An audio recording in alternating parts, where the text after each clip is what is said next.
Hello everyone, let's have ourselves a chat. I'm John from Rusty Chains, and today our chat is about Payday 3 once again. As is tradition, we're checking in at another 3-month interval from Payday 3's launch. It has been a tumultuous time since our last check-in. Payday 3 is now in the midst of Operation Medic Bag. This is the strike team's big plan to fix the game, which had poor reviews and an even worse player count. To be completely honest, it still does. Aside from the last patch at the end of February, the game's player count average is in the 300s on PC.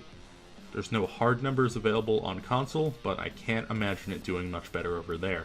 The OMB is the big plan to add several quality of life features over time, increasing the game to the state it should have launched in. Content will be sprinkled throughout. The details of Operation Medic Bag were announced in February with a blog post, and we've had an additional blog post every Friday. But we've only had one patch since the last one of these videos I made, which was obviously 3 months ago. Now this patch fixed several hundred bugs and improved game optimization heavily with native DirectX 12 support. The patch was not too well received though. People waited months for any update after syntax error. When it finally arrived, the lack of any new playable content annoyed people. There was a charm added, but beyond that, the only player-facing gameplay addition was an inspect animation for the Mamba grenade launcher, and it doesn't actually work. This agitated people, as it implied one of the very few visual things in this patch had not gone through sufficient testing or bug fixing. The biggest issue with the patch, though, was the masks. Unique and custom masks were added that resemble Almir and Elizabeth, exclusively available for use by them on their weekly streams. Players will be able to unlock them in a community event later this year, but for now it's very frustrating that developers are the only people to get anything new in the middle of a giant content drought. It was considered by many, myself included, to be a somewhat tasteless carrot on a stick. However, like I said, we have had the weekly Operation Medic Bag blogs. Those have contained a fair amount of new information. For example, we know there's a new skill line and overheal mechanic called Adrenaline coming soon, as well as the adaptive armors, which fully regen to the plate split if not broken. For the purpose of this video, though, that juicy stuff coming soon doesn't count, because it isn't here yet. This is Payday 3 6 months later, and that stuff didn't make it into the game in the first 6 months. Why didn't it make it in the game in the first 6 months? It took so long to get here because they needed to spend a month fixing the update pipeline. This was distressing to hear since all of October was spent working on the update pipeline last year. At this point, I have very little faith in their ability to deliver updates since 2 months of Payday 3's 6-month life so far have been devoted to fixing issues in the update pipeline. That is a third of this game's life with no updates because they weren't able to release them. They have a new planned update cadence of hopefully releasing an update every 4 to 6 weeks, starting with the last patch at the end of February.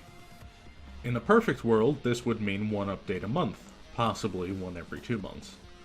Whilst an improvement, this isn't great. Payday 3 is a live service game. To rate it as such, we should compare it to the other live service games out right now. Fortnite? Yeah, still getting updates all the time with new quests, game modes, modifiers, and weapons all popping up weekly. Let's compare Payday to a game that actually has a very similar history. Suicide Squad Killed the Justice League released early February. It had an all-time peak on Steam of 76,000 players, only 7,000 more than Payday 3's peak. The current player numbers are rather similar, with Suicide Squad hovering around 700 on the average day to Payday 3's daily 300. Suicide Squad is another live service game that was criticized as the game was also plagued by issues and update delays. However, in just a month, Suicide Squad has had 3 patches compared to Payday's 4 in 6 months. Suicide Squad is also about to get its 4th update with the whole new season, meaning they're still patching faster and delivering content faster than Payday. Suicide Squad was painted as the major live service failure of the year. Now that's concerning about Payday since it's almost a perfect parallel. However, there is one live service that's been doing pretty well this year, So yeah, there's Helldivers 2. I'm of the opinion that Helldivers is possibly the worst thing that's ever happened to Payday 3. It's a 4-player co-op horde shooter that also launched with debilitating server issues. However, they ironed it out in a few weeks as opposed to Payday, which still has hiccups from time to time. More so than that, though, is Helldivers' update cadence. There's been new content dropping frequently, new updates almost weekly containing either bug fixes or bug-killing content drops. In barely over a month, Helldivers has had more weapons, cosmetics, other content, and even mission types added to Helldivers than Payday has had in 6 months. The devs are transparent and communicative from the start, and they've kept it up. This is a stark contrast to Payday, where communication disappeared for weeks at a time, and transparency never arrived until the game reached situation critical. Helldivers 2 is a live service game firing on all cylinders, and as a result is being showered in love by the gaming community. In comparison, Payday 3 is a live service that is barely live and rarely provides a service. I'm not the first one to make this comparison either. On Payday forums, Reddit, and Twitter, lots of people talk about just transitioning to Helldivers. Even another Starbreeze partner has talked about how Helldivers is just better than Payday. We've reached the point where people on the Payday Reddit are buying copies of Helldivers so people don't have to play Payday anymore. That's just insane.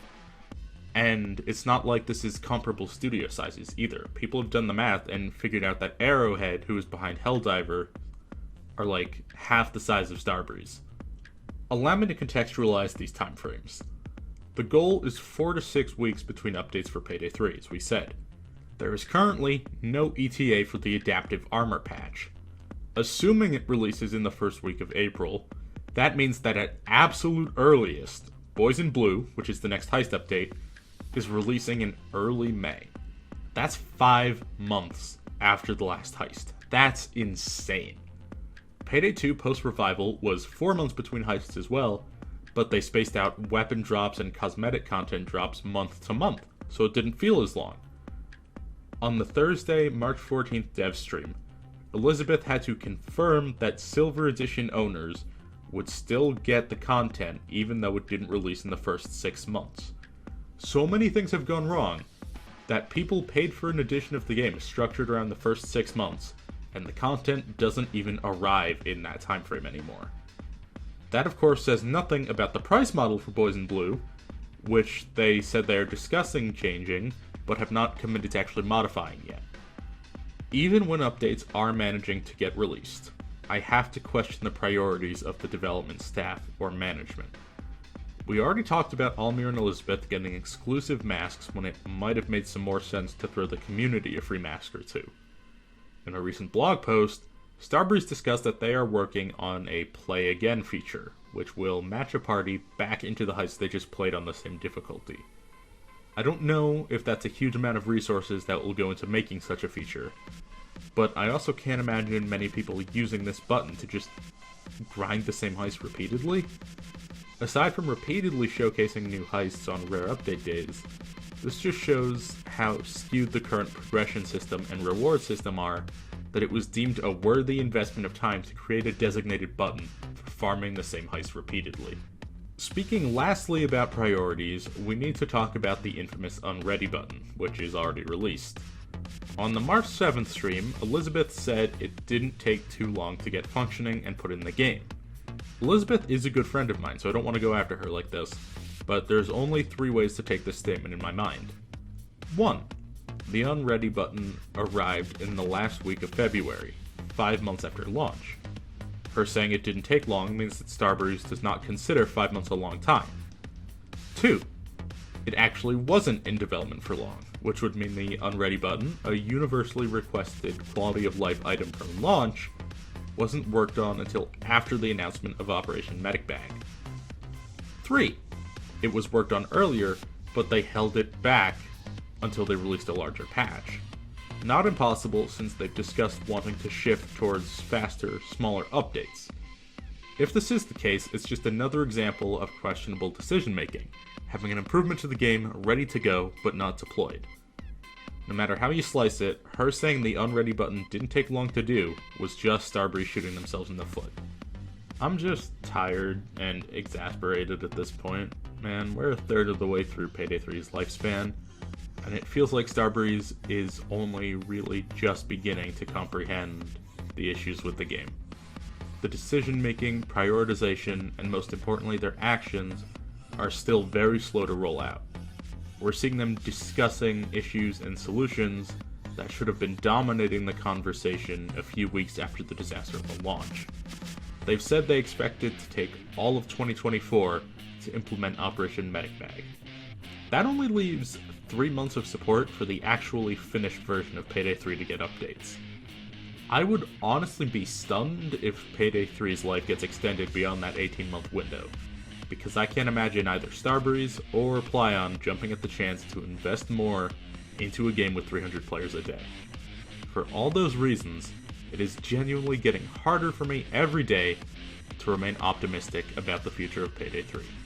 And so I must once again recommend against purchasing Payday 3. Let me know what you think.